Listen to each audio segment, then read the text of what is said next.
जंग जैसे हालात बन सकते हैं। ऐसे में इंडिया न्यूज़ की टीम एलओसी के आखिरी गांव प्लांवाला पहुंची, जहां पाकिस्तान ने आम लोगों पर ऑपरेशन सिंदूर के दौरान भारी गोलाबारी की थी। लोगों ने सरहद पर बने अपने बंकरों को फिर से दुरुस्त कर लिया है। हमारे संवाददाता ने स्थानीय लोगों से बातचीत की। लोगों का कहना है कि अगर इस बार पाकिस्तान कोई शरारत करता है तो भारतीय सेनाओं को उसका नामो निशान मिटा देना चाहिए। हमारे साथ हमारे सहयोगी इस वक्त जुड़ रहे हैं ज़्यादा जानकारी के साथ।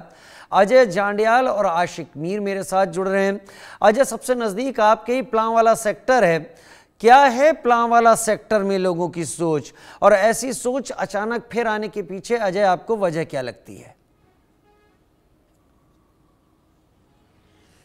देखिए राजीव, एक चीज को समझना होगा कि जिस तरीके से लगातार पाकिस्तान की तरफ से जो हरकतें हो रही हैं, आप देखिए पिछले कुछ महीनों में ड्रोन एक्टिविटीज तेज हुई, घुसपैठ के प्रयास हुए, और अब जो कुपवाड़ा में फायरिंग का इंसिडेंट हुआ उसके बाद लग रहा है कि पाकिस्तान कोई ना कोई शरारत के मूड में है, और शरारत करेगा तो पाकिस्तान को उसी के लहजे में जवाब दिया जाएगा जैसे पहले दिया जाता है।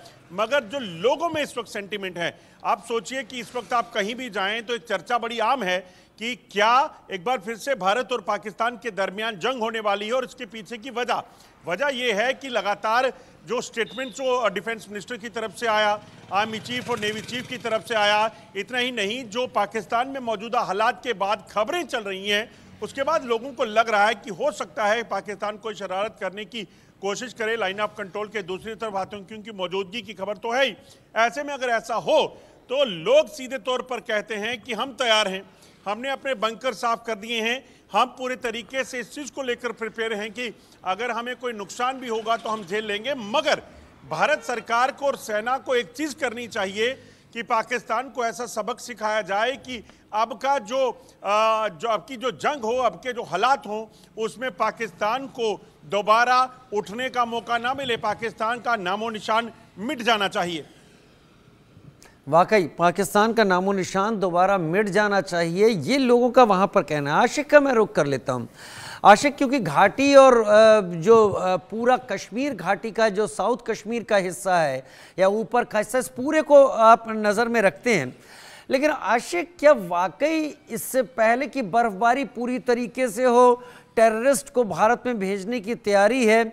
और अगर टेररिस्ट आते हैं और कोई एक्टिविटी होती है तो जैसा भारत डिक्लेयर कर चुका है, any act of terror will be dealt as an act of war, क्या वाकई वहां भी लोग एलओसी से सटे इलाकों में ऐसा ही सोच रहे हैं? देखिए राजीव, बिल्कुल जिस जगह पर हम इस समय मौजूद है ये उत्तरी कश्मीर का उरी सेक्टर है, और यहां पर भी लोग जो है कहीं ना कहीं ऑपरेशन सिंदूर के बाद अब तैयारियां फिर से करने लगे हैं, क्योंकि यहां पर भी बंकर्स में सफाई जो है बीते कुछ दिनों से चल रही है। लोगों को कहीं ना कहीं अब दिखने लगा है कि जिस तरह से पाकिस्तान की तरफ से लगातार आतंकियों को घुसपैठ कराने की कोशिश की जा रही है, और बीते 2 दिन पहले हमने देखा था कि कुपवाड़ा सेक्टर से भी युद्ध विराम का उल्लंघन किया गया था, जिसके चलते भारत ने मुंहतोड़ जवाब तो दे दिया, लेकिन लगातार जिस तरह से घुसपैठ की कोशिशें पाकिस्तान की तरफ से की जा रही है, उसका कहीं ना कहीं अब लगातार जो है सुरक्षा जो है इन एलओसी एरियाज में बढ़ा दी गई है। और खास तौर पर अगर हम इन एरियाज की बात करें, मेरे पीछे जो आप ये एरिया देख रहे हैं, ये बिल्कुल सीमा से सटीक पड़ने वाला इलाका है, जहां पर लगातार 24 घंटे जो है चौकसी बढ़ा दी गई है, और इन एरियाज में एंटी टेरर ऑपरेशंस बीते कई दिनों से चल रहे हैं, क्योंकि आतंकियों की हमेशा से ये कोशिश रही है जब भी बर्फ से पहले जो है उनको ज्यादा से ज्यादा मौका मिले इन्फिल्ट्रेट करने का। और जिस तरह से हमने देखा 2 दिन पहले पाकिस्तान की सेना की तरफ से युद्ध विराम का उल्लंघन किया गया था, वजह यही थी कि जो आतंकी एलओसी के करीब आते हैं उनको सेफ पैसेज दिया जाए, उनको मौका दिया वो ज्यादा से ज्यादा घाटी में घुस जाए। लेकिन फिलहाल जिस तरह से उत्तरी कश्मीर हो या दक्षिणी कश्मीर हो, यहां पर एंटी टेरर ऑपरेशंस चलाए जा रहे हैं, और अभी भी घाटी में 80 से ज्यादा आतंकी सक्रिय है, जिनको न्यूट्रलाइज करने के लिए अलग अलग जगहों पर सर्च ऑपरेशन जो है इस समय कंडक्ट भी किए जा रहे हैं। साथ ही साथ सीमावर्ती इलाकों में भी चौकसी जो है काफी ज्यादा बढ़ा दी गई है। राजीव, अजय भी मेरे साथ लगातार जुड़े हुए हैं। अजय, प्लांवाला सेक्टर की बात करें या पूरा जम्मू से लेकर मैं नौशेरा, सुंदरबनी, इस पूरे इलाके की बात करूं, क्या ये एक पर्टिकुलर सेक्टर में इस तरीके की एक्टिविटी आपको दिख रही हैं जहां पर पहले भी ज़्यादा हमले हुए, या फिर across the LOC Jammu region में आपको ये एक जैसी ही एक्टिविटी दिखाई पड़ रही है? देखिए, मैं आपको बताऊं राजीव, जिस तरीके से इस वक्त मौजूदा हालात हैं, जो चर्चाएं हैं, जो बिल्टअप है दोनों ही तरफ, वो इस तरह का है कि आप ये समझ सकते हैं कि सरहद पर, लाइन ऑफ कंट्रोल पर भारतीय सेना जो पहले तैयारी रखती थी उससे कई गुना ज़्यादा है। पाकिस्तान पिछले कई सालों से, 3 दशकों से ज़्यादा समय से आतंकियों को घुसपैठ कर रहा है, जिसको लेकर बीएसएफ हो, सेना हो, वो अलर्ट पे रहती है और पाकिस्तान के जो कोशिशें हैं इन्फिल्ट्रेशन की, सीज़फायर वायलेशन के जरिए नुकसान पहुंचाने की, उसे नाकाम करती है। तो आप समझ सकते हैं अलर्टनेस रहती है, मगर ये जो मौका है ये अलर्टनेस से कुछ ज़्यादा का है और उसके पीछे की वजह है। वजह ये कि पाकिस्तान के मौजूदा हालात ख़राब हैं। पाकिस्तान में जो अफगानिस्तान के साथ जो है वो रिश्ते खराब हो चुके हैं। खैबर पख्तूनख्वा में, बलूचिस्तान में, पीओके में इवन जो है वो लगातार पाकिस्तान के लिए तनातनी बनी हुई है। ऐसे में पाकिस्तान करेगा क्या? पाकिस्तान में जो भी उबाल होगा उसका असर इस तरफ हो सकता है, और पाकिस्तान इस तरफ इसलिए करेगा क्योंकि पाकिस्तान को पता है कि अगर कोई भी दुनिया में इस वक्त देख रहा है पाकिस्तान को, तो वो सीधे तौर पर सवाल खड़ा करता है कि पाकिस्तानी सेना तो खत्म है, क्योंकि बलूचिस्तान में, खैबर पख्तूनख्वा में हर रोज हमले होते हैं।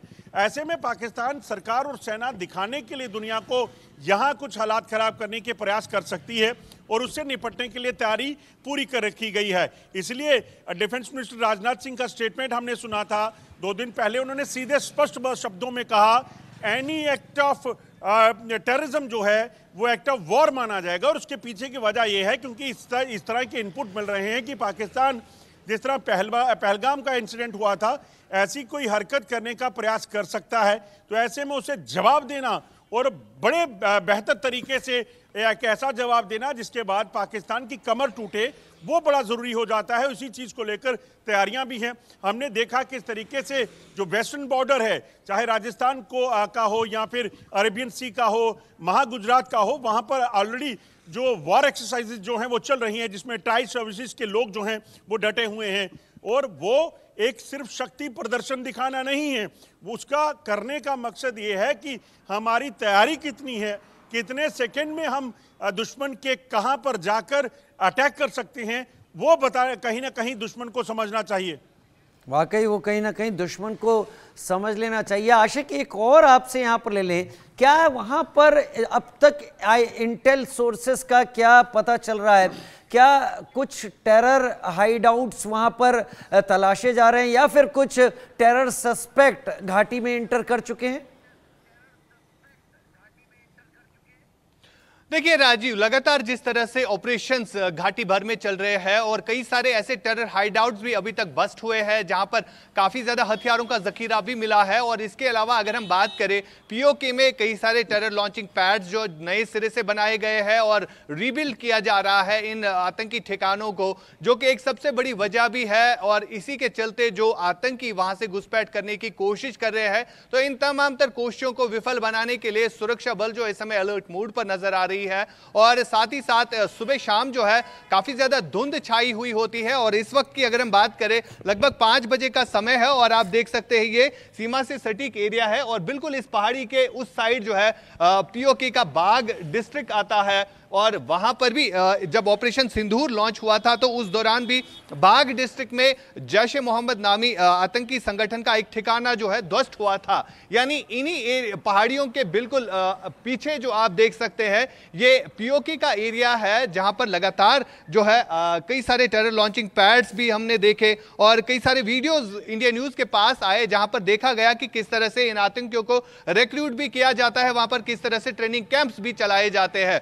फिलहाल जिस जगह पर हम मौजूद है, यहां से नीचे जो है रिवर झेलम बहता है जो कि पीओके जाता है और बिल्कुल यही बाउंड्री लाइन है। और यही वजह है इन एरियाज में चौकसी जो है काफी ज्यादा बढ़ा दी गई है। सुबह शाम धुंध छाई रहती है और इसी धुंध का फायदा ये आतंकी उठाने की कोशिश कर रहे हैं, जिसके चलते अब एडिशनल सिक्योरिटी डिप्लॉयमेंट और ऐसे इक्विपमेंट्स इन एलओसी एरियाज में इंस्टॉल करके रखे गए हैं ताकि जीरो जो इन्फिल्ट्रेशन है वो हो जाए। राजीव। वाकई, ताकि जीरो इन्फिल्ट्रेशन यहाँ पर हो जाए इस पूरे इलाके में।